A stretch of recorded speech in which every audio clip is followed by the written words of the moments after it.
और अगर अर्श, आप सभी इंटरव्यू में कहते हैं अर्श या फर्श, अगर अर्श वाली स्थिति के लिए आपको कॉम्प्रोमाइज करके किसी कोalition में जाना पड़े तो जरूरत ही नहीं है, जरूरत नहीं, क्योंकि और अगर जरूरत पड़े मैं तो आपको ही बता रहा हूँ, जरूरत कौन पड़ सा जाए वो रेड लाइन मैं है? बता रहा हूँ कि जरूरत नहीं है का मतलब ये नहीं कि मैं नंबर पे दावा कर रहा हूँ। मेरे अपने काम करने के तरीके में उसकी जरूरत नहीं है।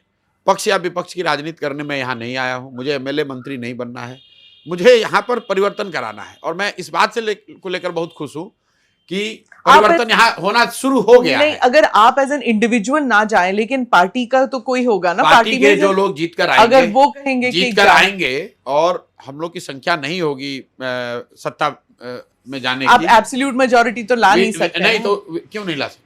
आप कह रहे हैं एब्सोल्यूट मेजोरिटी, बिल्कुल, अगर आएगा तो आएगा तो उतना ही आएगा, नहीं आएगा तो नहीं आएगा। अरे अगर नहीं आता, नहीं आएगा तो हम लोग बाहर बैठेंगे 5 साल। तो ये आपकी जिद है। अगर आपकी पार्टी कहती है कि नहीं, हम कोई नहीं कहेगा, क्योंकि जनता ने वोट परिवर्तन के लिए, बदलाव के लिए दिया है। जनता ने वोट कोalition के लिए नहीं दिया। सरकार में बैठ के भी तो बदलाव किया जा सकता है। जरूरत नहीं है, क्यों? किसके साथ बदलाव कॉम्प्रोमाइज करना क्या सम्राट चौधरी के साथ बैठ के आप बदलाव कर सकते हैं? क्या आप तेजस्वी यादव के साथ बैठ के बदलाव कर सकते हैं? क्यों नहीं? आपने सबके साथ काम किया प्रशांत जी। अगर दूसरे के बारे में बोलूं कि अगर तेजस्वी जा सकते हैं कि नहीं, बीजेपी के साथ नहीं जा सकते, उन्होंने कभी काम नहीं किया, लेकिन आपने तो सबके साथ काम किया। नहीं, पहली बात तो समझिए कि काम करना प्रोफेशनली वो एक बात है। जैसे आप एज ए पत्रकार आपने 10 न्यूज एनडीटी में काम किया हो, लेकिन अगर आप अभी एएनआई चला रहे हैं तो एएनआई छोड़कर किसी दूसरे पीटीआई में नहीं ज्वाइन कर लीजिएगा। तो अभी हम लोग जनसुराज को यहाँ बनाने में हम लोगों ने खून पसीना एक लगाया है। और आप बात समझिए, ऑलरेडी जो चेंज है हाँ, वो दिख रहा है। तो नंबर का वेट कर लेते हैं, और नंबर जब आएगा तो क्या वर्ष से वर्ष क्या होगा कि जनसुराज को उतनी सीट नहीं मिलेगी, तो 5 वर्ष और प्रयास कर लेंगे। हम लोग को क्या जल्दी है?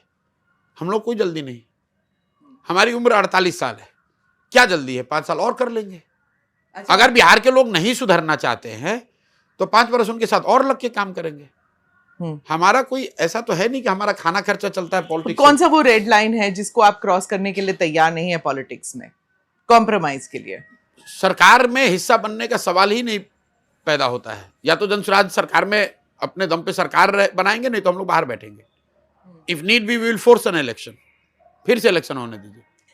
आइडियोलॉजी क्या है जनसुराज? हम लोग भाजपा के खिलाफ है, विचारधारा के आधार पर भाजपा के विरोध में है, और लेफ्ट ऑफ सेंटर की राजनीति आप कह सकते हैं। तो फिर कांग्रेस की तरफ गांधी और कांग्रेस यहाँ है ही नहीं।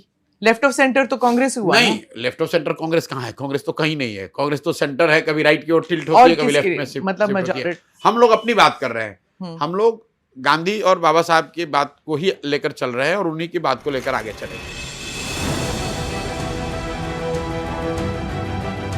नमस्ते, जय Hind. You're watching ANI podcast with Smita प्रकाश। अगर हम उसको मस्जिद कहेंगे तो फिर विवाद होगा। इशू है, टूटा है क्या भारत? 400 पार का मतलब ये है कि संविधान खतरे में है। क्या हम लोग ये निर्देश देते हैं कि फला को गिरफ्तार करके जेल डाल? वही तो कह रहे हैं सब। ये बेबुनियाद निराधार आरोप। सच्चा सुनना चाहो देखो स्मिता प्रकाश ANI, it does not lie।